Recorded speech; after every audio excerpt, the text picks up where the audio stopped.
pa smo prišli še enega predavatelja in sicer bom malo predstavila Simona Prosena. On je po izobrazbi strojni inženiring, sicer pa strasten raziskovalec slovenske preteklosti, duhovnosti in bajeslovja. Pri raziskovanju imel veliko pomoč njegov strojniški analitični in logično mišljenje, ki jo dopolnjuje z intuicijo ter čutnimi zaznavami. Zase pravi, da je povestičar. Njegova zveza je, da izročilo prednikov predaja po svoji vesti. Povest, ko so zgodovino imenovali včasih, je utonila v pozabo, hkrati z njo pa tudi njen namen. Bila naj bi učiteljica življenja, kar se Simon trudi ponovno to obuditi. Starodavne modrosti predaja na poljuben način in v obliki, ki naj bi bila uporabna tudi v današnjem sodobnem času. Preteklost skuša zaobjeti, kolikor je mogoče celovito in neobremenjeno, pri tem se osredotoča predvsem na prednike, ki so živeli na prostoru, kjer danes živimo Slovenci. Torej, zgodovina naj bi bila učiteljica življenja in vir modrosti. Žal pa, tako kot je, ne daje odgovorov, temveč odpira še več vprašanj. Simona preteklost gleda zvedavo in kritično, predvsem pa z duhovne perspektive. V sebi združuje strojniško analitičnost in intuicijsko čutenje, ki se med seboj dopolnjujeta in potrjujeta. Mnenja je, da se duhovnost ne more izkusiti brez znanja o lastni preteklosti, zato jo združuje. Pri raziskovanju zgodovine se najprej posveti človeku, šele nato pridejo na vrsto politika, religija, vojne in tako naprej. Preteklost predstavi brez predsodkov in na osnovi vseh razpoložljivih virov v dopolnjujoči in nepretrgani zgodbi. Je pa tudi avtor povest o koreninah Slovencev. Tako da, gospod Simon, oder je vaš.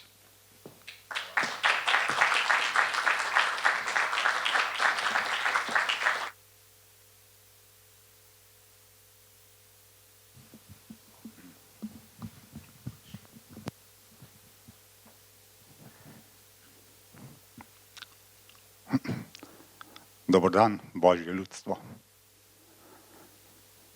Tako so se klicali naši predniki.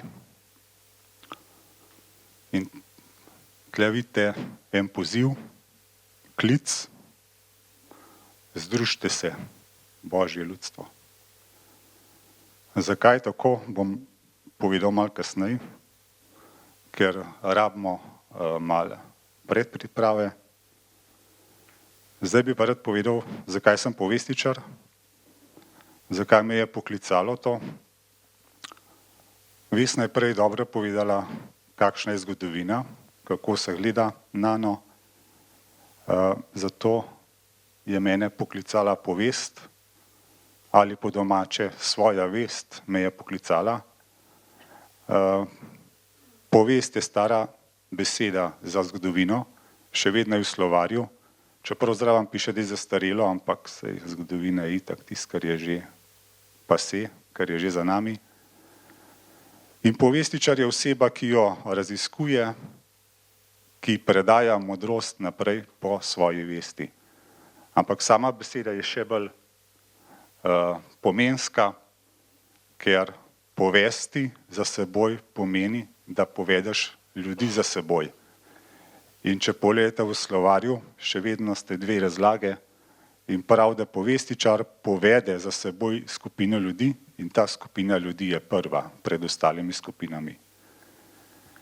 In tudi vest je novica, je veda, je tisto v bistvu, kar mi vemo. In je tudi fama. Famo sem pa najdel v Pohlinovem slovarju iz 18. stoletja, ki razlaga povest z dvemi točkami. Prva točka je, da povest je pač povest, takrat so še vedeli, kaj je to. Druga točka pa je, da je to fama. Iz fama se je razvila famous, slaven, in v bistvu pove, da to, kar je povest, je pomembno, je slavna preteklost. Sprav nekaj bogatega iz naše preteklosti. Zato želim, da Če zgodovina ni več učiteljica življenja, naj to postane povest, da se iz nje lahko učimo, ker vse, kar se nam danes dogaja, se je že zgodilo v preteklosti, že večkrat. In ta krog se neprenehoma vrti, tako kot je prej Metod povedal, kako naši predniki dojemajo vesolje, kroženje, torej neprestano kroženje. Edini problem tukaj je, da se nič ne učimo. Skozi je približno enako. In tako kot je tudi napisal dr. Sinčnik, da narod, ki ne pozna svoje preteklosti, jo pač mora spoznavati vedno znova.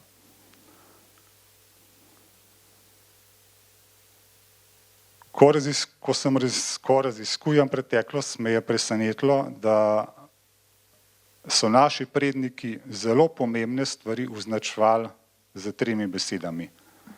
Ena je kresnik in vse izvedenke, iskra, kresovanje. Druga je ogenj in narečne izpeljanke, tretja pa Bog. Se Bog je v bistvu izpeljanka ognja, se tudi kresnik je izpeljanka iz ognja. V bistvu vse 3 besede pomenijo ogenj. In neverjetno se te stvari med sabo povezujejo in so zelo, zelo pomembne v naši preteklosti. Začne se tako, da kresnik je kresno strelo in tako je prišel ogenj na zemljo. Slovenija je dežela strel. Največ strel trešči pri nas glede na ostalo Evropo. Zato ni čudno, da imamo kresnika. In v Sloveniji imamo sploh en prostor, kjer je zelo močno kresenje strel, to je Triglav. Zato je Triglav užgan, zato je črn, zato je čaran. In Triglav je spet trojstvo. Kresnik je prebival na Triglavu in vladal v 9. deželi. 3x3. Sicer tisto trojstvo, ki nam ga non-stop tlače naprej, Peruna, Velesa in Mokoš, to pač ni naše. Naše ljudsko izročilo pravi, da naše trojstvo je ogenj, rit in kače. Potem goba. Gobe so naše spremljevalke že od vekomaj. Kako se povezuje goba z ognjem ali z Bogom? Prve 3 črke preberete kot palindrom, gob, Boga. Kar je posebej pomembno, gobe imajo miceli, s katerim se povezujejo z vsem ostalim rastlinjem. V bistvu imajo ene vrste internet in posebej pomembne so za drevesa. Torej, gobe se preko micelijev povezujejo z štori, z koreninami dreves in si tako izmenjujejo hrano in informacije. Zato je bil štor tako pomemben in so štor včasih obredno kurili na ognjišču za čas božiča, ker to je bilo za njih, za naše prednike nekaj najbolj svetega, kar je možno. Ker korenine so držale drevo pokonci, hkrati so dobivali informacije preko micelijev od gobe. Vse je sveto, kar tukaj lahko, kar se vidi. Potem bukev. Bukev ime izhaja iz korena buk, kar je staro ime za Boga. Bukev je v bistvu drevo, ki je omogočilo preživetje našim prednikom, ker je v bistvu vsestransko. Potem imamo iskro, kres,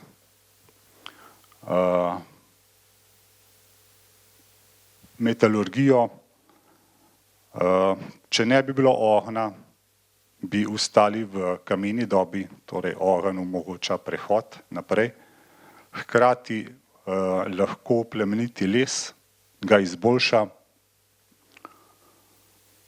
Potem Nemci so naše prednike, ki so šli na romanje, so imenovali ogri ali vogri. Iz tega pride božje ljudstvo. Potem tukaj spet ženske. Ženske so varuhinje ognja in v bistvu tudi vesti. In seveda zelo pomembna je energija, duhovni del, in tukaj je pa odgovor, kako so naši predniki dojemali Kresnika. V bistvu dojemali so ga kot življenjsko moč, kot notranji ogenj, kot strast. Ker dokler to imaš, si živ, dokler ko tega nimaš, pač te ni več tukaj. In še en zanimiv rek je: ti meni luč, jaz tebi ključ. Če odstranimo pritikline LJ in NJ, ki sta prišla sredi 19. stoletja, potem dobimo polno sporočilnost starega slovenskega reka in v bistvu vidimo, kako je naša družba živela v preteklosti. In tlele prvi stavek je izjemno povedan, ker je zapisal Plutarh in je rekel, da človeški um ni posoda, ki je treba napolniti, tako kot danes dela izobraževanje, ampak je v bistvu ogenj, ki je treba prižgati. Tukaj vidite vso modrost prednikov. Če je um prazen, če notranji ogenj v telesu žari, to se pravi, če ima človek strast do življenja, potem dobi vse tiste informacije, ki jih rabi pravočasno in življenje gre naprej tako, kot mora. Sam ogenj je zelo zanimiv, je eden od 5 temeljnih elementov in mene je šokiral to, da v bistvu je edini element, ki če ga ni, mi še vedno lahko tukaj, mislim, če ognja fizično ni, lahko preživemo fizično na tem planetu. Brez ostalih 4 ne moremo, se takoj konča fizično življenje. Ogenj pa v bistvu, tudi če ga ni, fizično življenje se še vedno nadaljuje, sicer v drugačni obliki, ampak se. Ampak ogenj, da funkcionira, potrebuje trojstvo, to se pravi 3 pogoje za svoje delovanje. Ima pa izjemno moč. In jaz, ko sem gledal v preteklosti, so ga naši predniki popolnoma obvladovali. To je izjemna modrost. Vprašanje pa je, ali ga mi danes obvladujemo ali ga ne. To se boste pa vsak sam odgovoril na ta vprašanje in boste videli, da je zanimivo. Torej, kje so tista imena, da se povezuje Kresnik, ogenj, Bog? Kresnik, iskra, z iskro nastane kres. Tudi eno zanimivo ime je vzkresiti, ki ga je Jakob Kelemina zapisal in v bistvu pomeni obuditi od mrtvih. To pomeni, kakšna je ta kresna oziroma ta življenjska moč, ki jo imamo pri sebi. In beseda za ogenj izhaja iz stare narečne besede za ogenj, ki je vogenj. Pri nas na Gorenjskem še zmeraj govorimo, da je to vogenj. In ta vogenj se je nekoč preoblikoval v bogenj zaradi betacizma. In ta bogenj se je potem okrajšal sem v Bog. In vmes je cel kup izpeljank, ki jih še vedno poznamo in ki nam točno povedo, kaj je pomembno. Med njimi je zame zelo pomemben voh.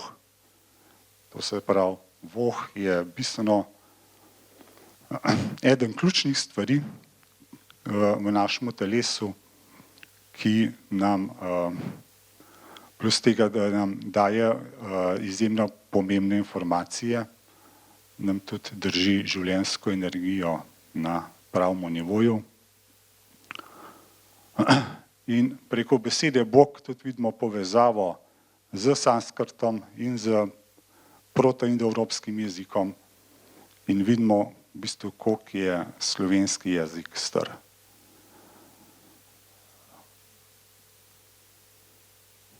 Če fizično pogledamo, je imel ogenj vedno ključno, glavno vlogo pri obredih, pri vseh obredih ga dobite. Brez ognja v bistvu ni bilo obreda.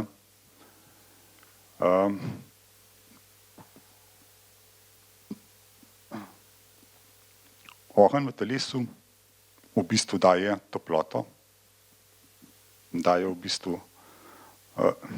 en približek ljubezni, ker brez te toplote ni rasti, niti življenja. Še bistveno bolj pomembna je pa ta notranja moč ognja,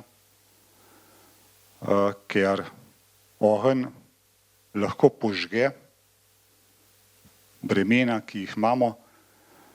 To vidimo zelo dobro pri nastanku bolezni, da prvo običajno dobimo vročino, sprav telo že samo avtomatsko začne čiščenje in enostavno tudi sami lahko sprožimo z to notranjo iskro strast oziroma notranji ogenj, da se začne požiganje tistega, kar ne rabimo oziroma je že za nami. Danes popularno temu rečemo, da nosimo ruzak starih čustev, vzorcev in ogenj je odličen za požiganje tega. Aboriđine danes poznamo samo v Avstraliji, ampak zanimivo je, da so jih Rimljani poznali tudi v Evropi, ker aboriđin pride iz latinske imena ab origin in pomeni tukaj, odvedno tukaj, staroselec, domorodec. In Rimljani so za oznako aboriđini označili prebivalce severne Italije, ki so jih našli tukaj, že davno preden so prišli oni na ta področje. In jaz mislim, da so že bistveno prej še vedno tudi živeli tukaj ljudje in ti ljudje so se imenovali Ajdi ali pa so jih potem kasneje njihovi potomci takoj poimenovali. In ključno v tem času je, da stalne naselitve ni možno brez ognja, ker ogenj naredi požigalništvo, sprav požge tisti teritorij, zato da se lahko naredi kmetijska zemlja in se v bistvu kultivira področje. Iz tega področja, iz konca zadnje ledene dobe, izhaja tudi Bukov. Bukov je preživela ledeno dobo na področju današnje Slovenije in ko se je let umaknil, ko se je Kresnik začel širiti, ko se je toplota povečevala, se je Bukov začela širiti iz Slovenije po celi Evropi. Že sam slovenski pregovori so neverjetni, ki pravijo, da moški naredi hišo, ženska jo pa spremeni v dom. In domovina je sestavljena iz posameznih domov in kolikor je posamezen dom močen, toliko je močna domovina. Kako ženska naredi, kako ženska pretvori hišo v dom, spet pove slovenski pregovor, da ženska podpira 3 vogale, 4. vogal je Bohkov kot. Vse stare hiše so imele tako, da so bili 3 vogali ženske, eden od teh vogalov je bil ogenj, ognjišče, peč in točno diagonalno je bil Bohkov kot. Religija pravi, da je to moški in potem je prišlo do napačne interpretacije, da v bistvu ženska drži 3 vogale, moški pa enega, pa to sploh ne drži. ženska drži skupaj z moškim 3 vogale, ker se držeta, ker tako sta nepremagljiva. Seveda imata pa vero v sebe, imata svojo življenjsko moč in ta je ogenj in ta jima pomaga, da se hiša stoji tako, kot more. In zakaj se morata držati? Zato, ker ime za državo in ime za deželo oba dva izhajata iz korena držati. Kdo se pa drži? Ja, moški in ženska, tvorca družine in naroda in domovine. In še ena stvar je zanimiva. Ognjišče se latinsko reče focus.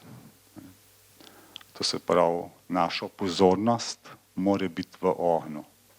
Ne na televiziji, ne na telefonu, ne drugod, ampak v ognju.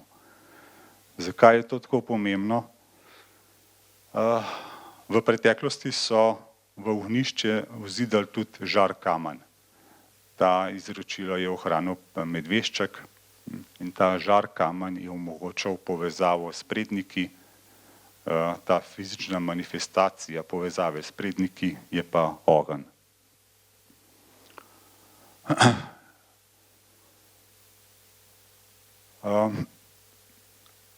Arheologi so v Kranju našli več ključev pri posameznih ženskah v grobovih.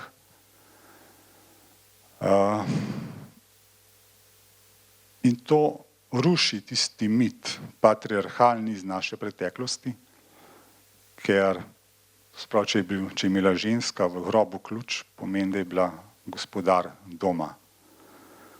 Sicer ta ključ fizično, tako kot ga mi danes poznamo, je mlajši, bistveno starejša je luč. Tukaj vidimo, ti meni luč, jaz tebi ključ. Ta rek je izgovoril gospodar hiše, na smrtni postelji, ko je predajal potomcem svojo hišo.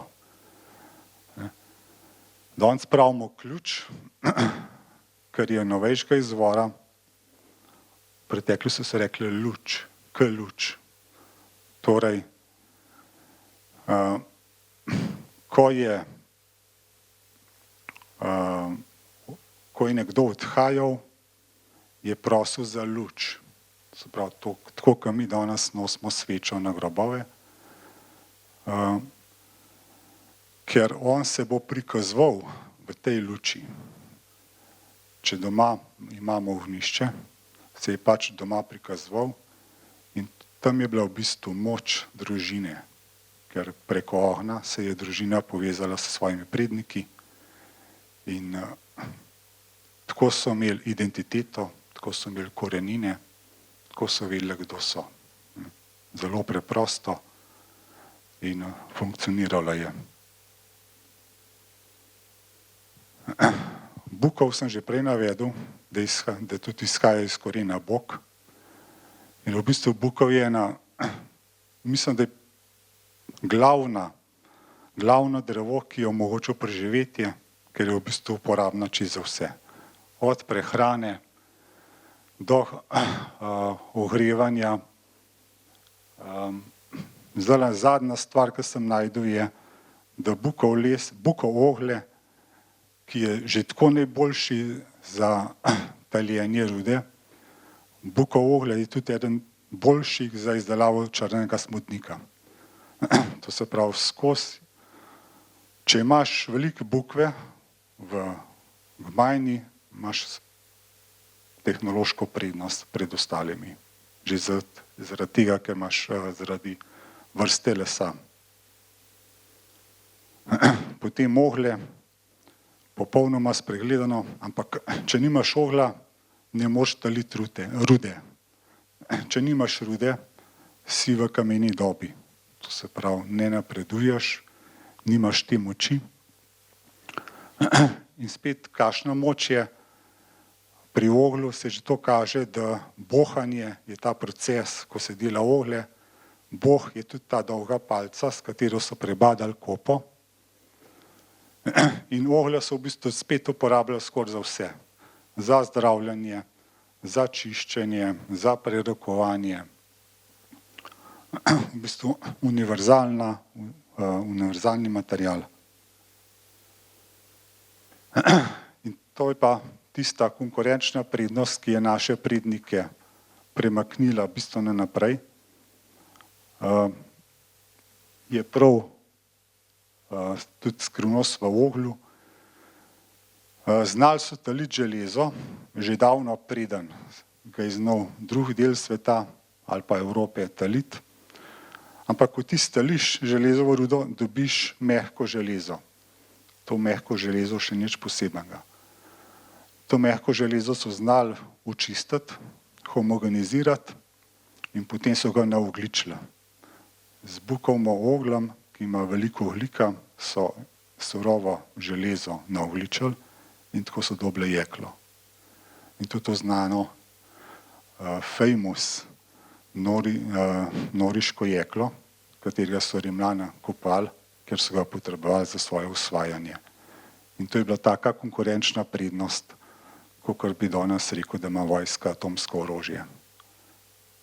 Taka moč je bila jeklo v tedanjem času, ker ostali te skrivnosti obdelave niso poznali. Vsa prvotna ljudstva so imeli tudi prvotno duhovno prakso. Pri nas je najbolj poznano šamanizem, ampak šamanizem je za ljudstva Sibirije in severa. Pri nas je bilo to kresništvo. Kresnik kot glavni bog, ki ni bil nikoli malikovan ali pa upodobljen, ker je v bistvu to življenjska moč, strast v telesu. Potem svečeniki so se imenovali tudi potem kresniki in kresnice. In tudi junaki. Junaki je zelo nenavaden ime, ampak če pogledaš etimološki slovar, pravi, da junak prvotno pomeni nekoga, ki je poln življenjske moči. A imate lahko boljšo oznako oziroma opis za svečenika. In tle spet pomembno ime Vesna ali Vešča, ki je samo izpeljanka kresnice in pomeni, da leta okrog ognja, to je ples, ampak etimološki slovar pravi, da je to ženska, ki ve, ki je vešča opravila, to se pravi ve, kaj dela. Samo mi smo pozabili, kaj dela. In še ta tretji del kresništva je pa njegov duh, ki so ga največ poimenovali kot krstnik. Ta duh je bil pa predstavljal varuha oziroma varoval je posamezne srednje soseske ljudi. Tukaj vidimo, kako je kresništvo zastavljeno in v bistvu vse se giblje okrog ognja v taki in drugačni obliki.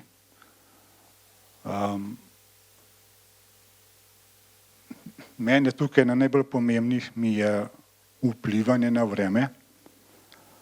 Danes je to teorija zarote, ampak v bistvu v preteklosti je bil to način preživetja, ker drugače se ni dalo preživeti. Kljub temu, da je to potrjeno, je danes to pač velja kot nemogoče. Naši predniki so vplivali na vreme v dveh primerih, v primeru suše in v primeru hude ure, toče, obakrat z ognjem in dimom.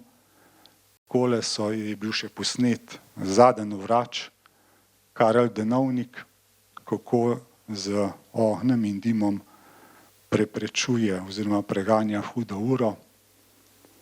In zakaj je to pomembno? Če ni bilo hrane, se je pač vse ustavilo. Ni bilo več ničesar možno narediti. Zato so naši predniki vzeli stvari v svoje roke, so se odločili in vplivali na vreme, zato da so lahko preživeli. Glavni simbol Kresnika je Kresnikovo kolo. Ko se poglobite v konstrukcijo kolesa, šele spoznate, kakšno simbolno znanje so imeli o duhovnem in energijskem svetu naši predniki in zakaj so izbrali kolo. Meni je kolega naredil reprodukcijo tega kolesa, mi smo večkrat probali in v bistvu kolo ne pogori, ampak postane vžgan, postane črn. In les oplemeniti, ogenj oplemeniti les, ga ne uniči.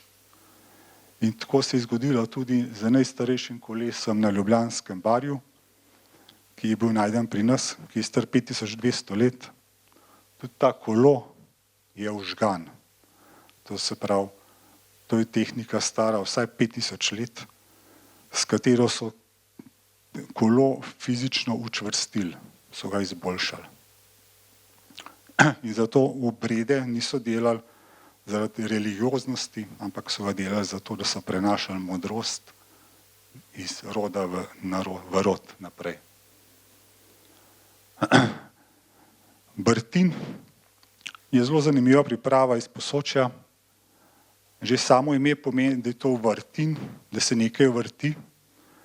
In spet imamo 3 črke. Vrt. Vrt pomeni, da se vrti, vrtinc. Pomeni pa tudi danes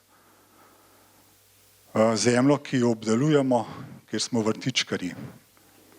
In v bistvu za obdelavo vrta mi naredimo vrtinc med našim energijskim telesom in zemljo naredimo odnos.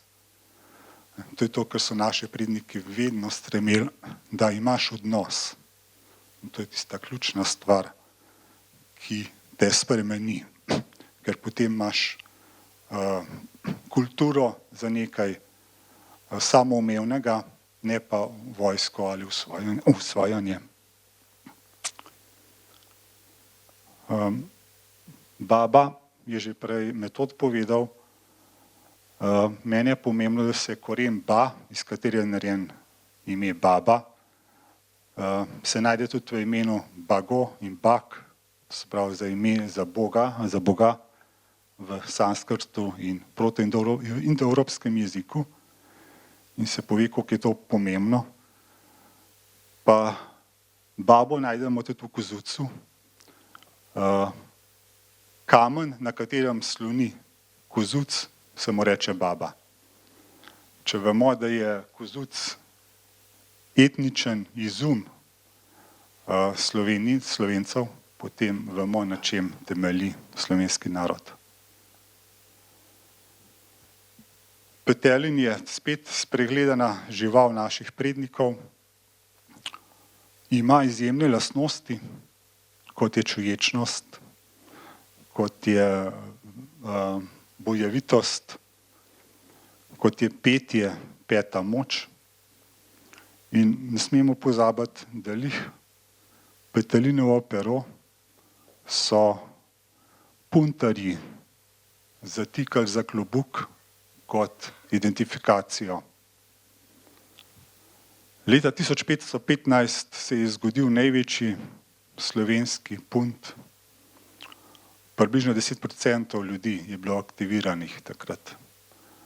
A si predstavljate, 500 let nazaj, v današnjih razmerah bi šlo 200 000 Slovencev, bi se zbralo brez tehnike, bi šli v boj. Mene je fasciniralo to, kaj jih je potegnilo, kaj bo ti sklic.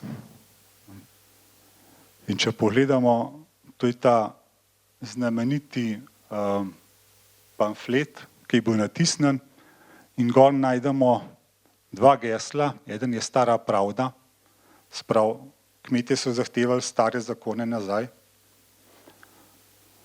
Druga je pa lev kup, voga gmajna. Vsi veste, kako to danes prevajajo. Ampak ta prevod ne bom ponavljal, zato ker je fovš. Original piše takole, tudi tle se vidi. In te besede se lahko tudi drugače prevede. In sicer tako, da lev kup, združite se, voga pride iz vogan in pomeni Bog oziroma Božji. Gmajna je pa v tistem času pomenilo še ljudstvo. In zanimiv, zdaj je spet aktualno raziskovanje romanja v nemške dežele. In Nemci so napisali prav knjigo o starih Slovencih ali Ogrih, redovna knjižnica, zato da so lahko prepoznali, če so res Slovenci na romanju, ker Slovenci v Nemčiji, ko so romali v Nemčijo, so imeli zastonj hrano in stanovanje. Sprav, imeli smo posebne bonitete, ki jih drugi narodi niso imeli. In govorili so, da smo Ogri oziroma Vogri. Danes to povezujejo z Madžari, ampak to je čist mem. Vogan je Božji, ker je to, tudi iz tega izhaja ime za Bog. Torej, to so bili Božji ljudje, ki so šli na Božje romanje. In zato mislim, da ta klic je bil: združi se, Božje ljudstvo. Vse to sem najdel v različnih virih, ki so tudi v zborniku naveden, tle so samo ta glavni, iz katerih sem črpal. In zaključil bom s Prešernovim stavkom, ker do zdaj še nisem najdel krajšega stavka, ki bi vse to, kar sem zdaj govoril, ki bi bolje povzel, kakor je Prešeren, ker včasih so stebri stali, danes pa ležejo in je čas, da jih dvignemo nazaj in da stojemo ne glede na to, kaj pride. Hvala lepa.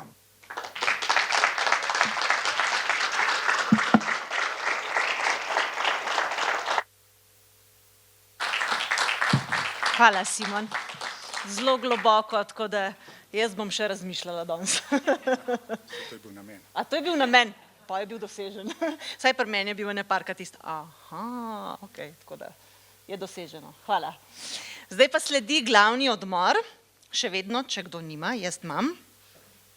Tamle še en kupček, tako da pridite, splača se, pa pol pejte do predavateljev po podpis, ker potem bo ta knjiga tudi velika vrednost. Zdaj le delamo zgodovino, tako da kar pogumno. Še vedno, če imate kakšno vprašanje, zahvale, pripombe, karkoli, vsaka stvar je dobrodošla. Zdaj zunaj je en prigrizek, ene pol urce bo malo pavzice, tako da se gremo malo podkrepiti, še malo več poklepetati, pa nadaljujemo. Hvala. Ja, joj, seveda, prosti, ja, seveda, od zunaj nas še nekaj boljšega čaka. Zdravilno vino, ki bo malo več o tem povedal kasneje potem gospod Franc, a že veste? A je že zdaj? Zdravilno je samo 3 deci. 3 deci, 3. Ste slišali 3 deci, ali? Ne. Štamprle, ali? Ne vem, gospod Franc, boste povedali 2-3 besede zdaj o vinu, ali boste pol povedali, da bodo vedeli, kva pijejo? No, pridite.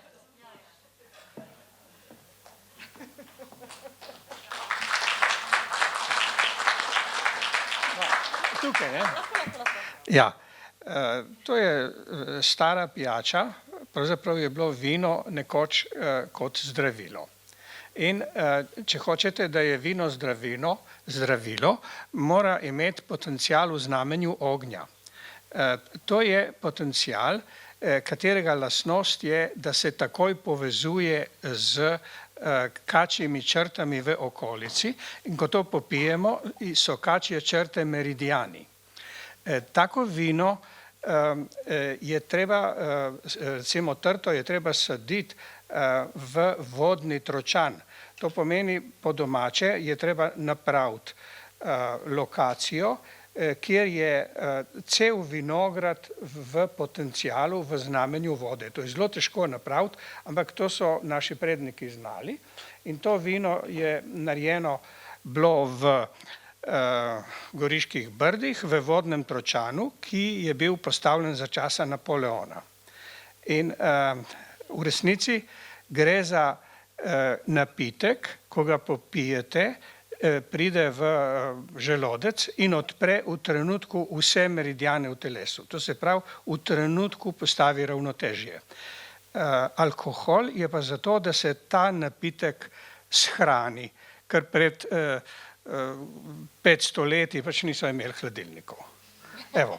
In tu, da ne boste mislili, da smo recimo škrti ali kakorkoli, je dovolj, da se popije en štamprle, ker ni potrebno več, ker ni namen, da se napijemo vina, ampak da postavimo ravnotežje. Zdaj, če popijete 2 deci, se meridiani več kot da se odprejo, se ne morejo odpreti. To se pravi, je dovolj, da je štamprle. Evo.